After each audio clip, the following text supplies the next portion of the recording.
आत्मवंदन। आप सभी स्वस्थ और मस्त हो गए, यही मैं कामना करती हूँ। मैं तेजस्विनी एकलव्य ग्रुप से।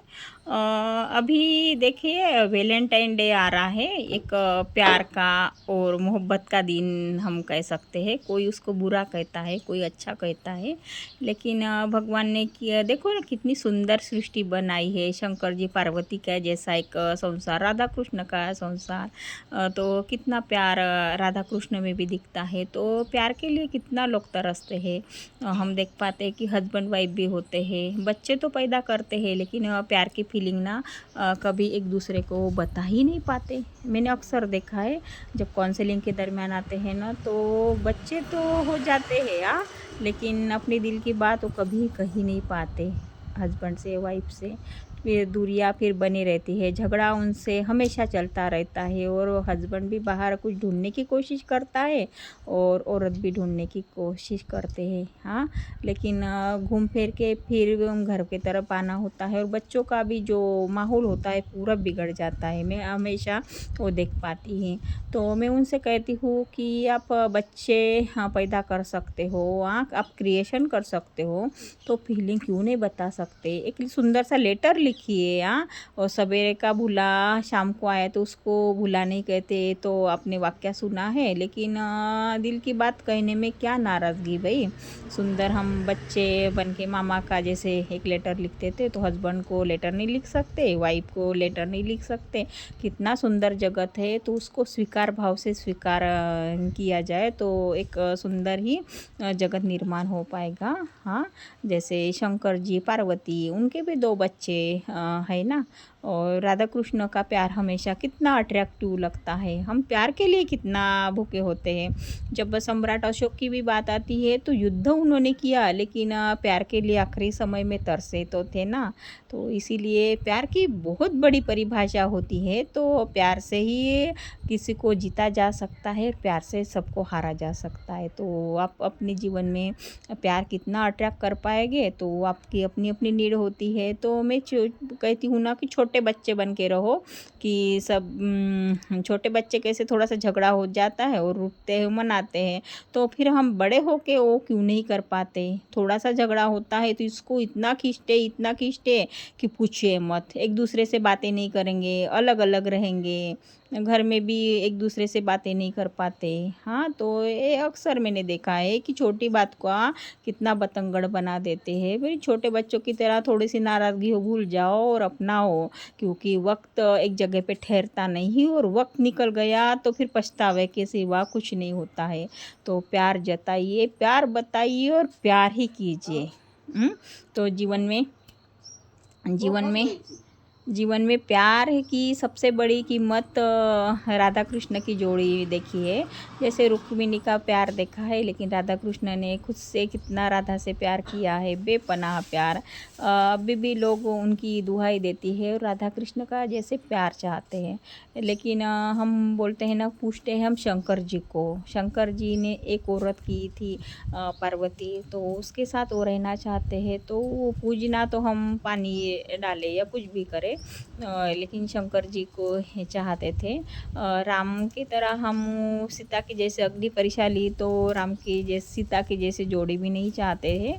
लेकिन राधा कृष्ण का जैसे प्यार पनपा है, तो हम उसके जैसे प्यार भी पाना चाहते हैं कि हस्बैंड वाइफ में प्यार रहे और जोड़ी हमारी सबकी सलामत रहे। तो प्यार जताइए, बताइए।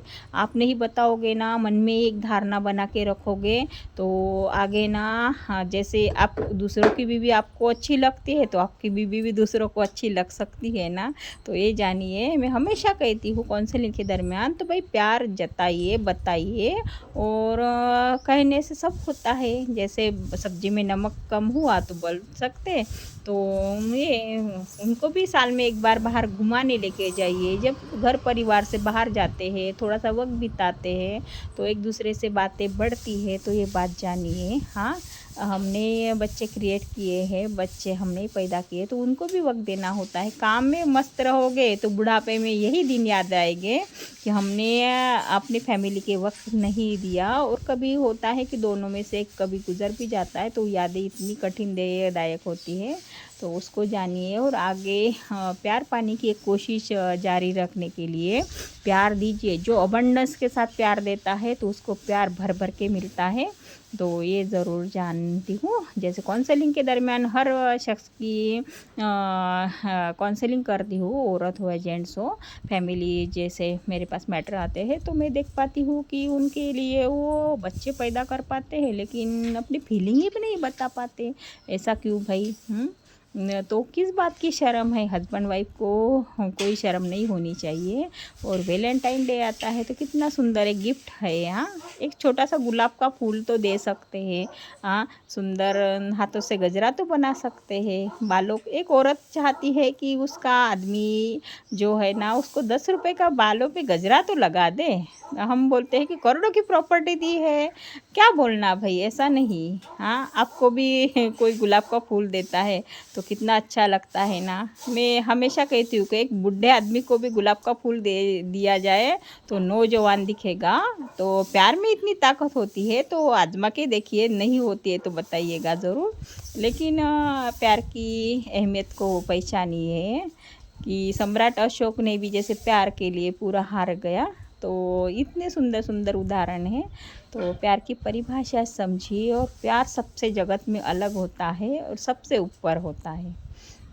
पहले हमारे गुरु हमेशा कहते हैं कि पैसा एक पहली नीड होती है कि खाना पीना, और दूसरी नीड हम प्यार होता है। बिना प्यार के कोई नहीं रह पाता। तो प्यार की अहमियत समझिए। और आप अपनी बीवी को प्यार नहीं कर पाएंगे या हस्बैंड को आप प्यार नहीं कर पाओगे तो आपके हस्बैंड को दूसरा कोई प्यार करेगा तो ये आप चाहोगे नहीं ना। तो इसीलिए प्यार जताइए, प्यार बताइए और प्यार ही बांटिए। तो यही आज का मेरा जो कहना है तो ज़रूर समझेंगे। और कोई भूल चूक हो गई तो तेजस्विनी को दिल से माफ़ कीजिए। मेरे मन में जो आता है बोलती हूँ, लेकिन मन किसी का दुखाने का मेरा भाव नहीं होता है। जैसे काउंसलिंग के दरमियान जैसे मेरे पास केस स्टडी आती है और उनका जीवन सुधर गया है तो मैं चाहती हूँ कि हर घर का जीवन सुधरे और जीवन की एक परिभाषा भी अच्छी हो। बिना प्यार के कोई नहीं हो पाता। जैसे माता का प्यार, भाई का प्यार, बहन का प्यार, बीबी का प्यार, तो बिना प्यार के हम जी सकते हैं नहीं ना। तो इसको जानिए, पहचानिए। धन्यवाद।